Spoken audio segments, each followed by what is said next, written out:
For the first race at Zandvoort, it's an all-Porsche front row. The number one car of Ahmed El Hati and reigning champion Michael Caine, starting on pole position, making the best of the wet qualifying session. David Ashburn will start car number 31 outside front row. Last-minute words of advice from his teammate Nick Tandy.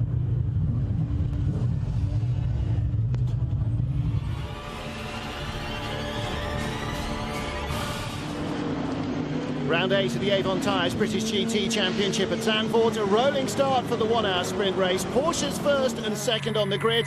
On board with Lee Mole in 8th. There's his teammate Steve Tandy, the 888 car, 7th on the grid. Jockeying for position as they get ready for the lights to change at the rolling start, and away they go. Ahmed El Hati in the number one car, taking the lead. David Ashburn trying to close down the BMW behind him, but through goes Marco Attard in the blue and white number 79 car. Into Tarzan, this banked long right-hander. Rick Parfitt Jr. second in the GT4 class. Declan Jones outpacing the rest of the field in GT4 to take pole. There's the battle for second, and a long queue right behind Marco Attard's BMW, and already we can see Ahmed El Hati sprinting away in the lead of the race. A golden opportunity to try and build an early advantage and pay off later on. Well, Declan Jones still leading in GT4. 3 cars in front of us is that white Ginetta. Rick Parfitt Jr. can see the leader. He's got him in his sights already. He's going to have to fight his way through the GT3 cars to get to him first, though. Here's El Hati, the leader. There's Marco Attard. David Ashburn in third under real pressure. Phil Driver's number 6 Aston Martin up the inside on the curbs to avoid contact. Then the red Ferrari of Gary Eastwood. Robert Berg's black Audi ahead of Derek Johnson in the M-Tech Ginetta G55. And that orange and white car with the 2 black BMs, Lee Mole and Steve Tandy. Team formation 8 and 888. So Lee Mole's got ahead of his teammate. They were 8th and 7th on the grid, now swapped around to 8th and 9th. Oh, and contact. Colin White's Ginetta clatters Jason Minshaw's Mercedes. Minshaw knocked onto the outside of the circuit. Those Mercedes are built tough, though. And El Hati is easing away from the rest of the field. Marco Attard a little clear. 5, Robert Berg with Derek Johnston behind. M-Tech brand new to that Ginetta G55 and bouncing over the grass. Steve Tandy as Phil Driver shows his nose to the inside, goes to the outside at Tarzan. Either works and he drives around the outside, but because he got the grip to stay out of the gravel, he does, but loses ground, and Gary Eastwood goes through on the inside. Well, there's so much dirt offline there. It's always precarious, teetering around on tiptoes. Gary Eastwood saw that opening up in front of him, dive through the gap. So Eastwood up to 4th place. Robert Berg there in 6th in the number 5 Audi, the black car. Then Derek Johnston, 2 BMWs now. Lee Mole clear of Steve Tandy, and who's that sitting at the side of the track? The spotty Porsche, David Ashburn and Colin White. We just saw him hit the Merc. He's been off in the gravel as well. I wonder if he's got a brake issue. Meanwhile, here is the battle for the lead of GT4. Rick Parfitt Jr. now with Declan Jones. Meanwhile, with Robert Berg as the G55 of Derek Johnson goes through. And he's not the only one. The Audi is going very slowly. He's got a technical problem of some kind. There's still work going on Colin White's Ginetta, the G4 car. David Ashburn, is he bailing out? Ooh, damage on the front. He's hit the barriers. Let's take a look at what happens. He's just survived attack and then goes off on his own. That's nasty, right out of the Hugenholt spot. And here's a look at Colin White. Late lunge. I don't think he was even trying to get by the Mercedes then. I'm sure he's got a brake problem. Well, David Ashburn looks relatively sanguine as he legs it away from his damaged Porsche. And it's a left front puncture for Robert Berg. That's why he's sunk like a stone down the Ordinary. He's got to get across the track to the right-hand side. Everybody flying by. He can't afford to miss the pit entrance. He's got to go for it, and he does. Oh, battle here for the GT4 lead. Parfitt just gets in front of Declan Jones, stands on the brakes, and Declan Jones runs into the back of the new leader. And the positions change once more. Rick Parfitt out on the dirt, keeps it all together. That was a late lunge down the straight into Tarzan. He's got a bit of a handful of opposite lock there from Dirty Tyres. Yellow flags are out there. And Romberg rejoins in that black Audi. That left front puncture change. So there's your GT4 lead battle. Vital for both. Declan Jones needs a win here to keep his championship hopes alive. But if Parfit that we're riding with and teammate Ryan Ratcliffe can win both of these, they could end up as champions here before the season finale in Donington Park. Battle for 6 between the BMWs. Lee Mole ahead of teammate Steve Tandy, 8 and 888. 888, of course, famous touring car racing team as well, showing that they can turn their hand to engineer anything with wheels. Didn't make the greatest of starts with the two BMWs, clearly very closely matched. We've got a BMW in second place as well, just ahead of that battle for third. You can see the BMW and the Porsche a long way ahead up the straight. Third is Gary Eastwood's Ferrari. Fourth, Phil Driver. Fifth is Derek Johnson, and then Lee Mole under pressure from Steve Tandy for sixth position as they go into Tarzan. The GT4 lead battle just ahead of more GT3 cars, including 007, the Beech Dean Aston Martin. Andrew Howard starting some way back on the grid. No place change between the two Batmobiles. Lee Mole still in front of Steve Tandy. And the Motorbase team, Michael Caine, discussing tactics. When are they going to make changes? Oh, Rick Parfit Jr. in 44. That was close indeed. Second in GT4, but there's damage on the back of that car. It's from the earlier contact with leader Declan Jones, I think, when Jones ran into the back of him at Tarzan. That one of the teeth has been knocked out the front of Jones's car. There's Rick Parfit Jr. in second, James May third in the GT4 class. This could be very entertaining indeed. Rick Parfit Jr. with a tough job on his hands. Round 8 of the British GT Championship. Ahmed El-Harty leading in the Porsche from Marco Attard. This the battle though for sixth position between teammates Lee Mole and the man who's just gone through, Steve Tandy. The battle of the Batmobiles, the 888 Optimum BMWs swapping positions. Battle for third right in front of them, Gary Eastwood, Phil Driver, Derek Johnson. And that trio being caught now rapidly by Steve Tandy. He's going to leave teammate Lee Mole to fend off the rest of the field. There's the man that leads the GT4 class, the white and red car of Declan Jones, sharing with Nathan Freak this weekend. Confirmation, Ahmed El-Harty still out front. Battle shaping up further back down the straight. Rob Smith under pressure from the Audi of Mark Patterson.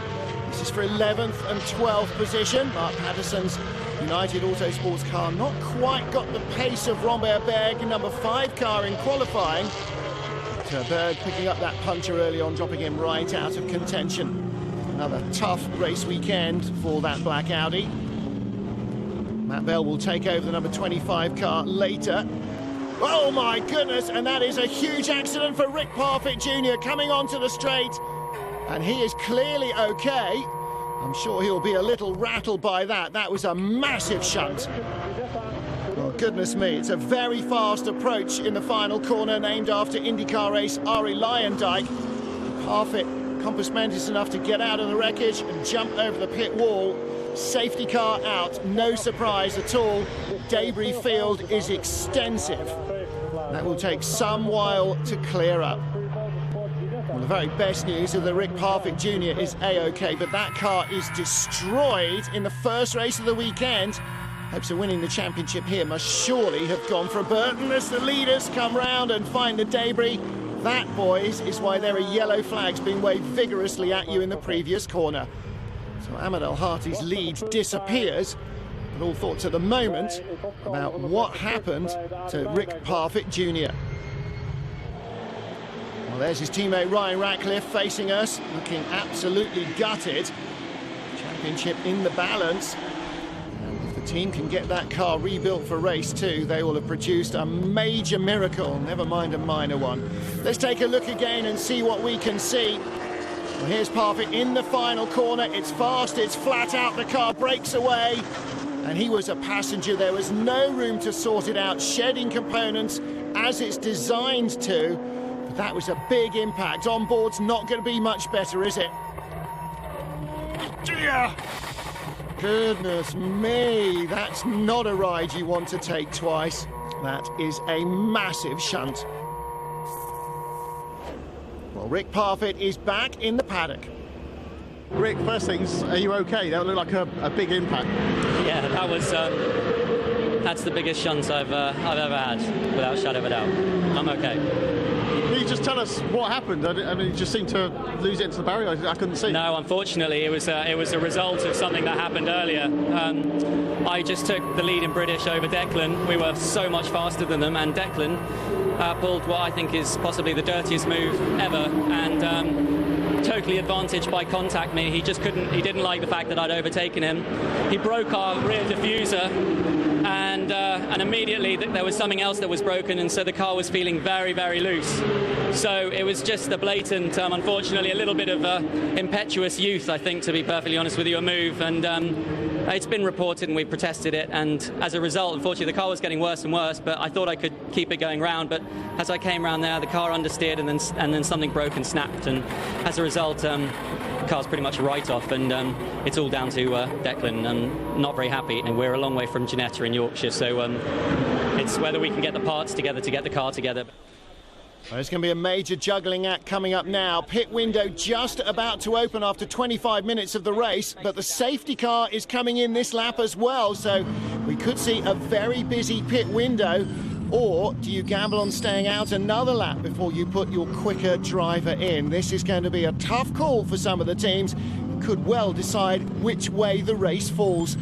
And for Ahmed Al-Hati, the race leader behind the safety car, he's going to want to back the field up as much as possible so he can get in. Has to be 25 minutes elapsed. Look at the clock on the start line. It's counting down 5 seconds. 4, no, he's going to have to go by, and so are a handful of others. First to come in will be Lee Mole. The race is on at the front, and the race is on into the pit lane for just about everybody else. Well, some split programs going on in some of the multiple car teams. You can see a lot are coming straight down pit road. This is going to be very busy. To a halt comes Lee Mole, and out front Ahmed Al-Hati. He will likely come in to hand over to Michael Caine next lap. We saw the Fiskins car going in, and of course that team is down to only 2 cars in Motorbase, but this is very, very busy indeed. So we might get some drivers getting blocked by other cars that have come in later and parked across their bows. Oh, and of course stalling as well. That doesn't help. Joe Osborne in the number 8 car. Red light on at the end of the pit lane. Well, I don't know why, because the race is green. Here are our lead field members. There is Phil Driver, still in 4th place in that Aston Martin, and they're holding them. This is wrong, and this is causing time delays for the field as they queue up. Well, 4, 5, 6 seconds maybe, I'm not sure, but certainly Joe Osborne was delayed, as were a number of the others behind. Pit lane now open as it should be under green flag racing conditions. So Ahmed Al-Hati again sprinting away quickly from Marco Attard's BMW, and into the pit lane he comes, and does Attard, Gary Eastwood, Phil Driver and the rest. So now splitting the field by basically a lap. You're going to have to see how this one works out. Those that came in at the end of the slow safety car lap, and those that came in at the end of the first fast green flag lap. Michael Caine will take over if he can haul Ahmed Al-Hati out of the number 1 car. Little change of tyre pressure there at the rear of the car. Once the car is heated up, perhaps dropping it a little for more traction later in the race. And here are our first evacuees. Joe Osborne leading, Aaron Scott in the Ferrari, and Matt Bell now in that number 25 Audi. Time clicks down for Michael Caine, and away he goes. See the green light there at the end of the pit lane? That's how it should have been for all the others as well. So Caine goes out first from that lead group. All race off pit road. Rob Barth in the Ferrari, Dan Brown in the BMW side-by-side, but out in front of them comes John Gore in the 6 Aston Martin. So he's gained an advantage there, and they are clear of those that stopped earlier. So that has paid off in their favour. 1 lap, even away from a relatively slow start. They were going quicker than these guys have. Oh, goodness me. Joe Osborne thinking about going by these 2 Ginettas. Didn't quite have the distance to do it in. Now he's going to look up the inside. Can't get through there. Mike Simpson right in front. Luke Hines just in front of him. And ooh, Aaron Scott in 13. Thinking about showing his nose there as they come out to Hugenholtz and start the long climb through this fast sweeping left-right at Slottermocker. And again, you see a little dab on the brakes of the BMW. Out front, though, is Michael Caine. In the lead after a great opening stint by Ahmad Al-Hati, he's in the pits. It's really close. We're unfortunate to have the safety car when we had a very strong lead in the opening laps, but Michael's doing a solid job with that extra weight in the car, so it's very, very close. We just hope to get a strong result, both my first time here as well as his. What was the decision with the safety car? Because you didn't come in straight away. Did you just miss the pit window there? It was a joint decision between me and the team, and I think it was a good decision, to be honest. And you know, Michael went out with a very good lead after that. So it was either that lap or the lap after, to be honest. Well, Ron Johnson still leading in the BMW. He's yet to pit, but this battle's shaping up nicely. John Gore's Aston Martin in front of Dan Brown's BMW and Rob Bath's Ferrari. And of course, they were racing off pit road. They could well shape up to be the closest challengers to Michael Caine. Meanwhile, Aaron Scott and Matt Bell, wheel-to-wheel. Bell in the Audi, Scott in that red Ferrari. And this battle is right behind them. Benji Hetherington in the Mercedes in front. Just in front of us is Stephen Jelly and Warren Hughes, whose teammate Robert Berg picked up that puncture early on. Safety cars help them. They are on the same lead lap and in contention.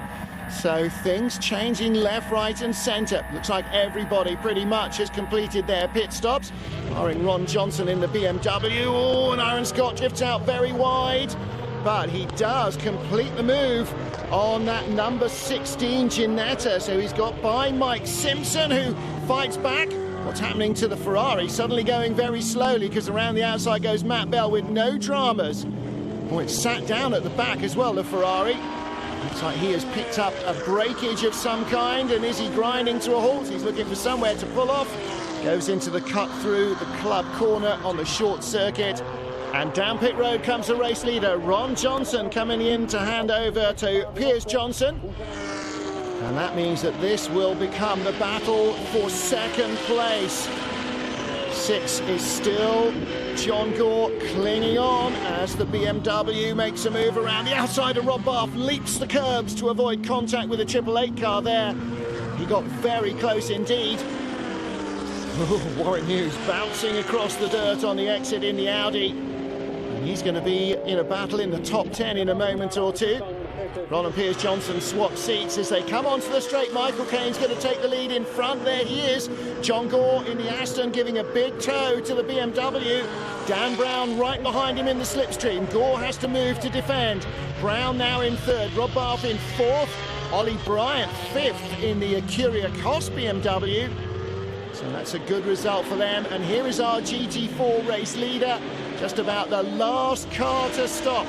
So he hands over to Nathan Freak to take the anchor leg. Meanwhile, there is battling all the way down the order. Here we go again. John Gore in the Aston for second. And the BMW tried to stick its nose in. Gore found enough room to survive. And a chance now for Rob Bath. The Ferrari goes inside, outside, around Dan Brown for third spot. And right behind the white and blue Acuria Cos BMW of Ollie Bryant will look to snaffle a position as well before Dan Brown recovers his composure. Well, don't forget that car was in second place, the Acuria Cos car, before the pit stops, but got beaten out by all these guys. They dropped down to sixth during the stops. Meanwhile, Michael Caine extending his lead out front as Ahmad Al-Hati watches on.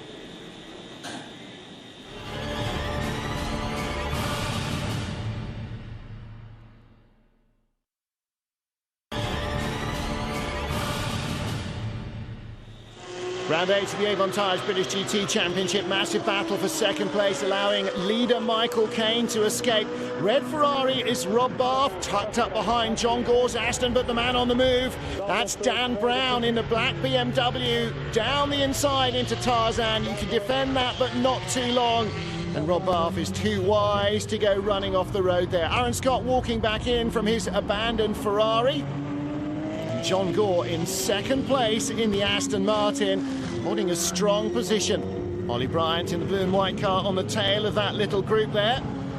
Oh, that's Mike Simpson off in the number 16 Team LNT Ginetta.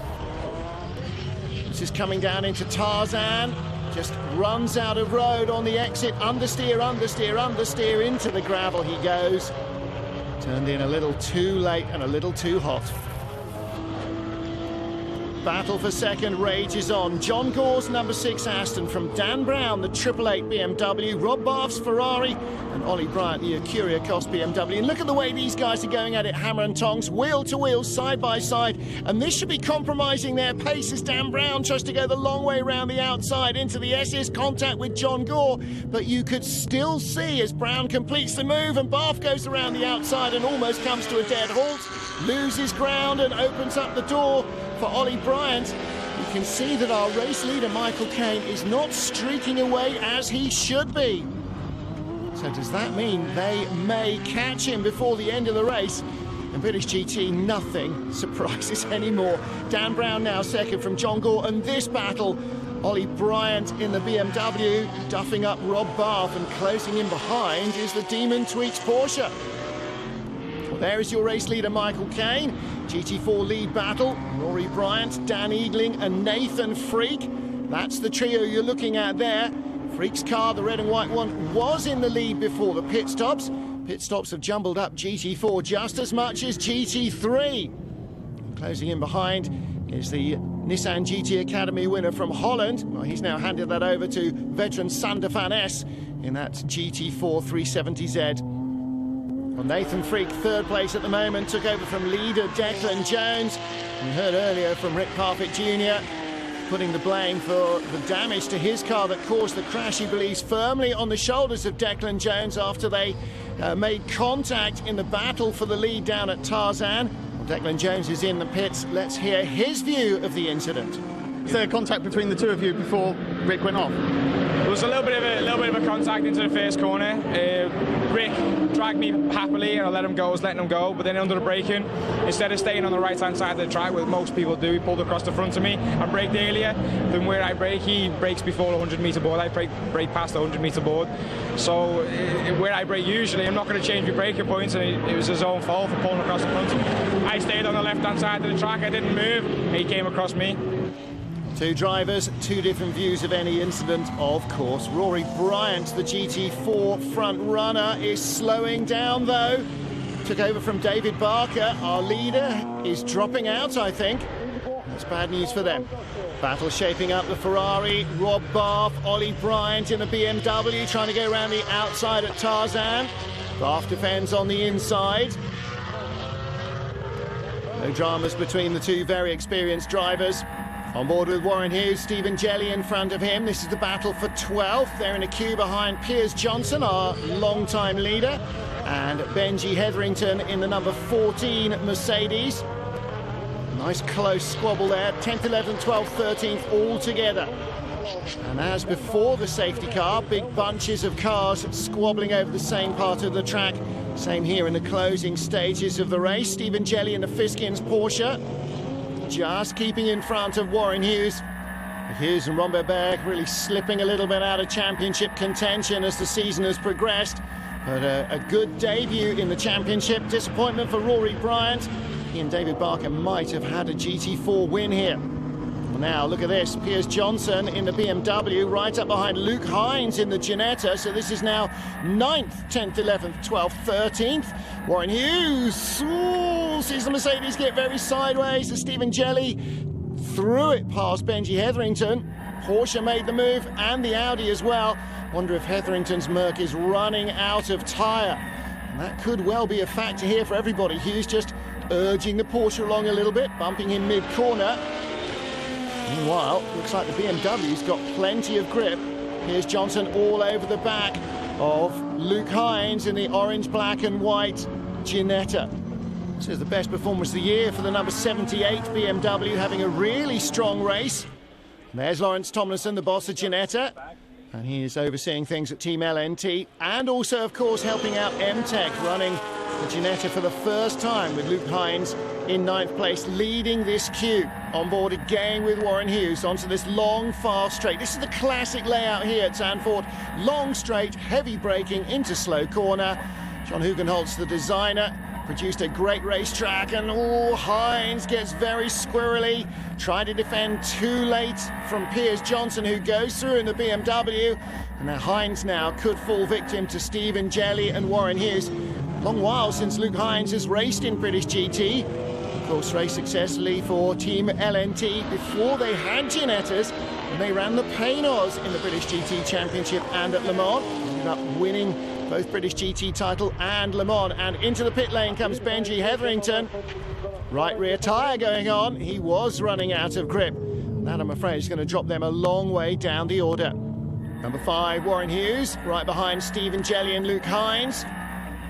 Oh, and up the inside of the Porsche. Well, Stephen Jelly unaccountably sort of drifted a little right there, and Hughes lunged up the inside. That was a late lunge, contact spinning Jelly around. Let's take a look again. Stephen Jelly behind the Ginetta. Now, as he jinks out right, Hughes suddenly sees the gap open and unfortunately spins around the Porsche. He could well pay for that. Well, Luke Hines in 10th place, and the Audi of Warren Hughes right behind him. You can already see that Piers Johnson has run away a little bit. There is Piers Johnson in 9th spot. Looks as though Luke Hines is struggling a little bit for traction off the corners.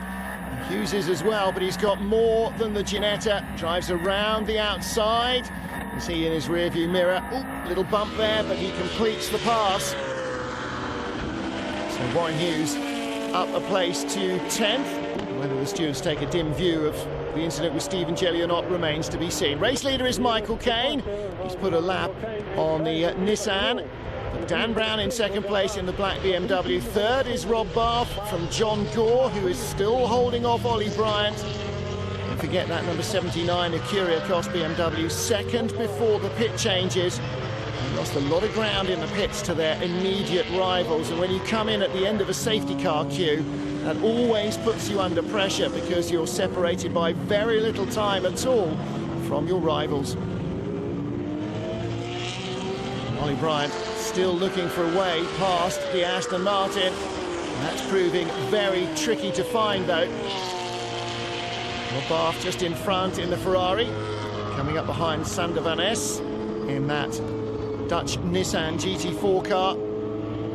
Sweeps around the long way as Michael Caine sees the gap over Dan Brown gradually reducing. Rob Bath in 3rd, then just John Gore gets his nose in front of Ollie Bryant, and right behind them now is the Demon Tweaks Porsche. So we've got 2 Porsches in the equation. Phil Keane, the Demon Tweaks car right at the back of his field, but he is now latched onto the tail of Ollie Bryant's BMW. And that could shape up nicely. There's John Gore right in front of them. That puts Bryant in a tough place, trying to pass and defend at the same time. Minshaw holding all the aces at the moment. Always good to be on the tail of the queue. Alex Osborne in 69, 3rd in the GT4 class as Warren Hughes goes by. Right in front, Nathan Freak in the white Ginetta. Ooh, and a bit of out fumbling going on here. Freak had to leave the door open for the 78 car of Piers Johnson. And cheeky Alex Osborne sneaks straight through. Well, that was heads-up driving from Osborne. More Ginettas coming. Will they swap the balance over? I don't think so. There goes Warren Hughes. 9th place for Hughes. 10th place for Piers Johnson. All battle here for 12th. Johnny Adam searing inside Mike Simpson's Ginetta as they come onto the straight. By 2nd in the championship. The 007 Aston Martin winners last time out. And it's his teammate Andrew Howard who is the points leader coming here to Zandvoort. You need a good result. He's got on the fringes of the top 12. 2 Ginettas, very different under power. Bigger G55, accelerating away there from our GT4 front runners. Chance here now for the 69 car to try and avoid getting overtaken as well for 2nd in class. Battle for the lead, Michael Caine and Dan Brown. Rob Bath 3rd in the Ferrari, John Gore number 6 in 4th. And then Ollie Bryant, Phil Keane 33, that's 5th and 6th positions. So the leaders are starting to concertina back together. Michael Caine not quite being caught by Dan Brown 1st and 2nd, but this group is closing. Could be a very entertaining end to the race. Lead pair just clear of Rob Bath. He's getting on for 2 seconds behind. That could be easily caught. Once Dan Brown gets up to Michael Caine, expect their pace to slow down.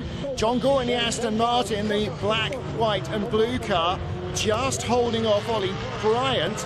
Again, as their battles continue, they don't seem to be losing much ground to the front runners.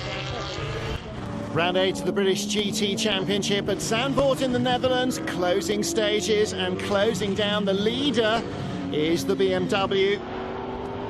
Dan Brown in second place behind Michael Caine in car number 1. The reigning champion in Fat Max. Yes, every car nowadays, it seems, has a nickname. And they're closing up on the Dutch GT4 Championship battle right in front. Corvette versus Camaro. Duncan Heisman doing his best to hold on in front, looking to seal the championship in their national class here this weekend. Well, that's going to produce an extra problem for Caine. Gets a little bit bottled up behind the Camaro, and that puts Dan Brown even closer to his back bumper. Michael Caine finds his way through. Brown doesn't quite get the ideal drive off the corner, so can't get onto the throttle as early as he'd like, but he is well placed to try and take the lead of this race. Great drive from Steve Tandy, his teammates, to start the race, and he's down in the pit lane. Steve, it's getting quite exciting out there. And very exciting, yeah. I mean, obviously Dan's got the pace, and he's right on the back of Caine now, but Caine is a very experienced racer, and it's going to be difficult to get past. But hey, we're hoping for the best.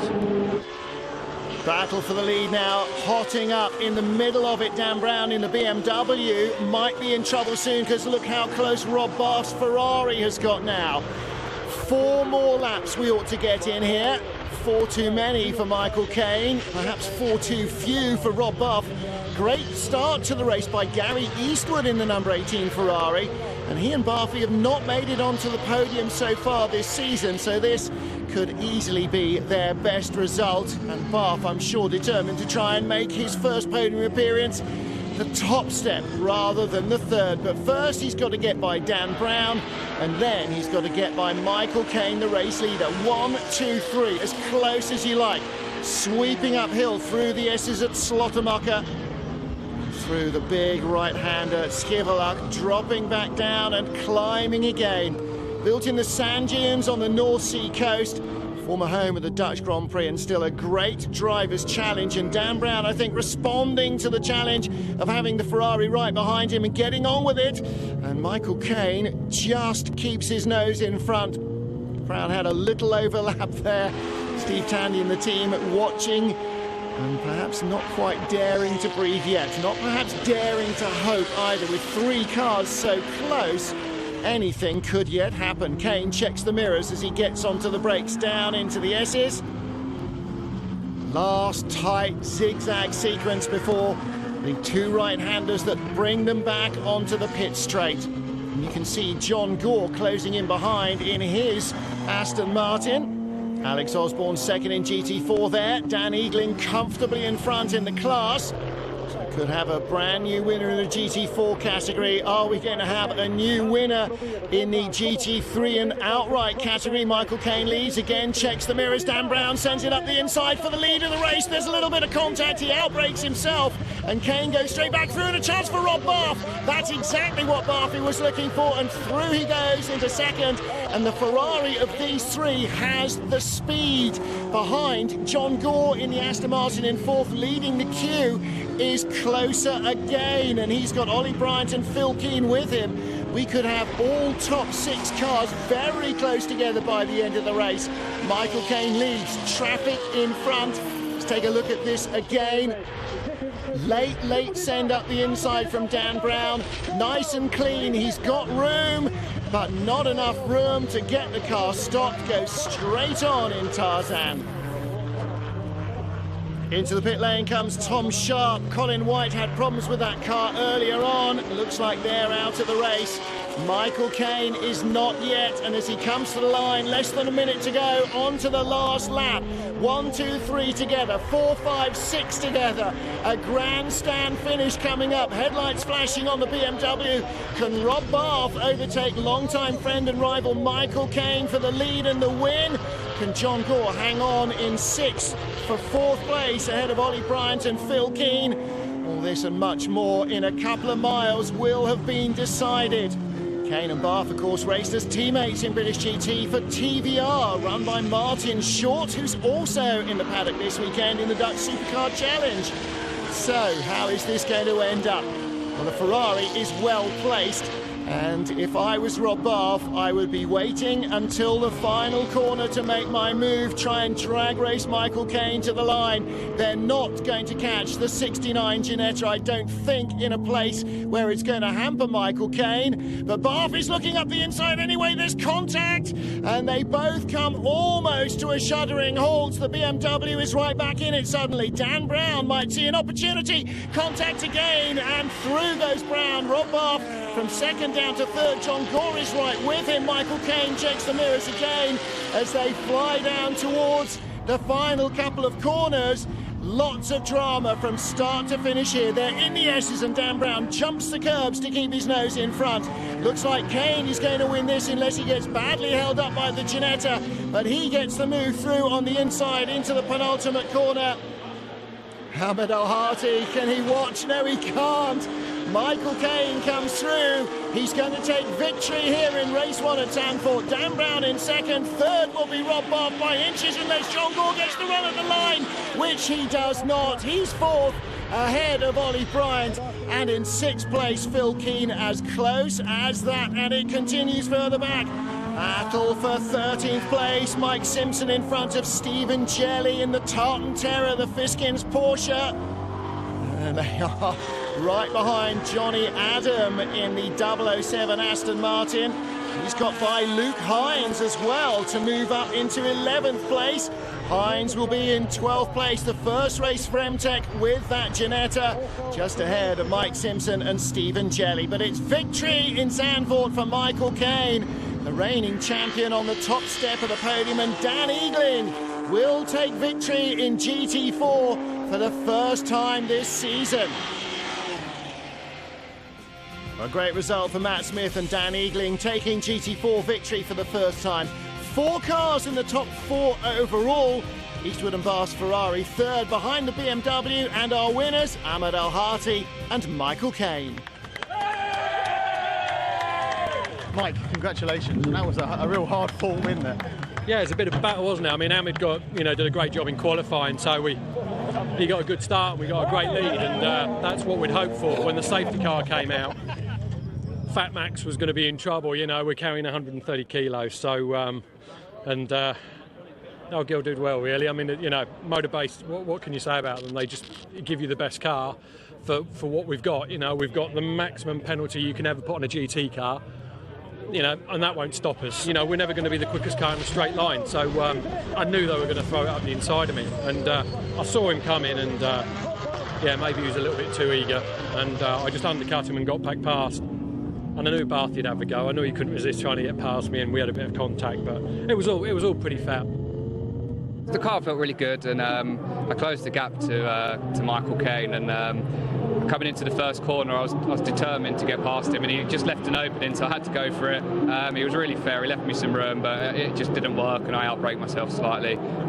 Dropped back to third, but got going again, and luckily on the last lap Rob tried a similar move to me over the back of the circuit, and he went a bit wide, then I got back to second. Michael and I have been teammates for a number of years, and we know each other very well. And there was a little bit of unfortunate contact on one of the infield hairpins on the last lap, but the door was half open. It's the last lap of an endurance race. I'm going to go for it. And to be completely honest, if the roles were reversed, Michael would have done exactly the same to me. But no, great to finish on the podium in British GT. Brilliant result for both the team, myself and Gary. So really, really pleased, and it's our first visit to Zandvoort as well. We had a good pit stop, and there was quite a tight scrap to start off with. A couple of the other guys appeared to have problems, so I just tried to optimise on that and then get past them and get a lead as quick as I could, and then maintain it to the end, really. Did have a little bit of a momentary lapse of concentration, had a little spin, but managed to collect it together quite quickly, and we didn't really lose a lot of time, and so it was really good to bring it back on the top step of the podium.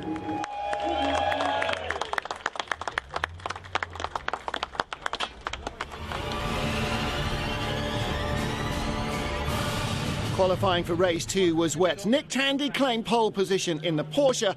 An impressive second place for Rob Barth saw him line the Ferrari up on the outside of the front row of a dry grid for the race.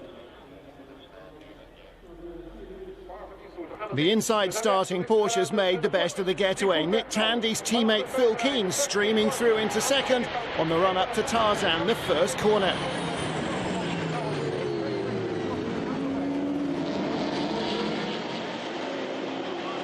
There was more trouble though for Stephen Jelly, colliding with Benji Hetherington. Luckily, everybody missed him. Race 1 winner Michael Caine struggled to make up ground after starting way down the order. Dan Brown's race didn't go too well either. Nick Tandy stayed out as long as possible before bringing the Porsche in from the lead to hand over to teammate David Ashburn, the former champion.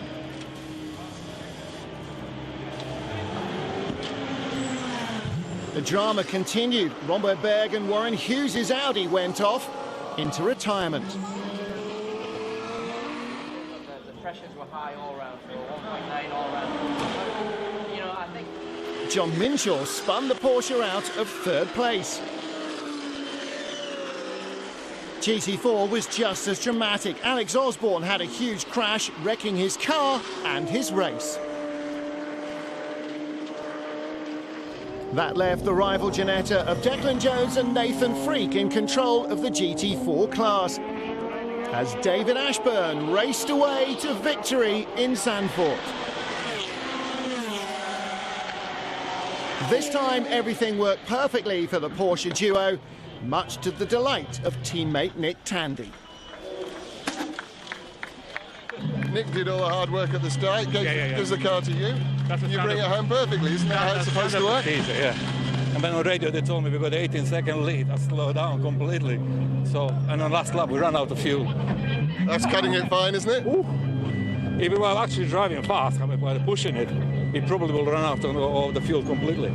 But luckily we managed. And a good result for the team too. Oh, yeah, definitely.